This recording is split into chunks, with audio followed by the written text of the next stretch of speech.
So, this might get a little too long, but I really feel like the backstory is necessary for this story to be interesting. For 10 years of my childhood, I lived in an expensive suburb in Norway.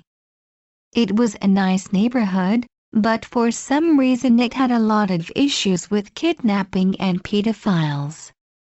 During the 10 years I lived there, 6 was arrested and charged, while a dozen more were spotted. Most of them were just hanging around schools, exposing themselves and stuff, but there were people trying to pull kids into their cars as well. Because of these frequent problems, our school even had its own routine to deal with this.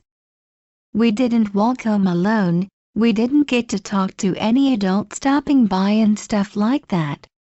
When my dad tried to pick me up from school, he sometimes had to say something only a parent would know, such as, "We had pasta for dinner yesterday," or "Her brother's sick today." Then they would go ask me if it was correct. Now, around the time this story takes place, there had been a green car spotted around playgrounds. There was a man driving it, who would park for hours without getting out of the car, just watching the kids. Some had also noticed that the license plates at the front and back of the car didn't match. One day, my brother arrived at school to hear some shocking news calling a girl in his class, a first grader, I was in the 4th grade BTW, had met the man in the green car and started talking to him. Long story short, he pulled her into the car through the driver's door. Luckily she was smart enough to climb over the seats while he got in and escape through a passenger's door. Obviously, she would be taking time off from school for a while. After this, me and a friend were quite scared to be home alone, so we started hanging out at my place every day until our parents came home, just to have some company. This is where my experiences come in. Every day when we walked home from school, we would see the same black car, parked at various places around our neighborhood. Sometimes, the engine would be running, but the windows were too dark to see if there was someone there. As we were only warned about a lime green car at the time, we weren't that nervous, but we did discuss the topic. Honestly, I think we found it a bit exciting, like we were in a mystery novel. Now, the car would be parked close by quite often. It looked like a nice, expensive kind, and this was an expensive place to live, so we figured it was a neighbor's. But then, a couple of weeks after the girl had escaped the man in the green car, he still wasn't caught, despite a sketch of him being released and the license plates were being searched for. We got home to my house. And there it was, the black car. It was parked halfway in our driveway, halfway on the streets, but the engine was off. We tried walking a little closer, but couldn't see anyone in it. After a while we unlocked the door and found that the alarm was still on, so we figured we were safe. Then we locked the door behind us and went to watch TV.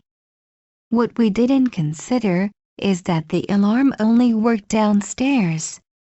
After a while we heard something that made our skin crawl. Footsteps. Loud and clear, one floor over us, where there was another living room. We looked at each other, and there was no doubt, we'd heard the same thing. I called my mother, whispering that someone was there. As she knew I was a nervous child, and there had been false alarms before, she told us to count to 10 and forget about it. Probably just the open window slamming, she said. Open window is the keyword. We turned up the volume and did as she said, but the noises just got louder. I told myself that it was all in my head, But when the steps turned into voices, we panicked. I couldn't really make out what they said, but I do remember this: "There's a couple of kids down there," was said by a male voice, and later the same voice said, "Are you crazy?" Obviously, we got the hell out of that house once we realized that these voices didn't come from the TV, as we first thought. The show was in English, the voices were speaking Norwegian. Again I called my mother, and this time she took me seriously, and said she'd be home in 10. We heard the footsteps in the stairs indoors, and ran behind some bushes in our yard. From here, we could see the back of the house. A short while after squatting down, my friend crying silently, me being petrified, we saw a man walking around our house. He was wearing shades, so I can't say anything for certain, but I am pretty sure it was the guy from the drawing I'd seen in the papers. He was scanning the surroundings for a while. We were both scared half to death. So, technically, united we were scared to one full death. Anyway, for a minute I was sure he'd seen us, but then there was a loud crashing noise, and he ran around the house. "Idiots," he said, with a girly voice.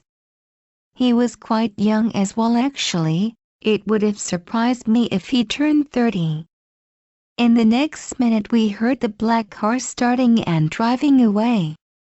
Another van, a huge white one, started up behind the house, in another driveway of an unfinished house, and drove away. We stared at it. 3 men were sitting in it. One young one in shades. I'm positive it was the same guy, and again, I could have sworn he saw us. And he smiled, directly towards us. We remained in those bushes until we saw my mother's BMW entering the driveway. The cops showed up just after. They'd found all our garden furniture, which was a table and some chairs, piled up at the back of the house. They'd used it to climb through the open window in my mom's bedroom. They'd walked around with muddy boots, messing up every single room. In my bedroom, a carpet had been rolled up, some books were torn out of the shelf, my duvet was on the floor and one of my Barbie dolls had drawings in her face. A couple of days later, a neighbor had a similar break-in. That house and mine was, not to boast, the 2 most expensive in the area. After that, we never heard about it again. The men were never caught, nor was the green car guy. The weirdest thing about this though, was that the only thing missing from our house, was one little piece of jewelry. They had opened a box, containing several $1,000s worth in jewelry, and only taken that little bronze, after nearly an hour spent in my house. This really makes me wonder what their intentions were. Please, subscribe.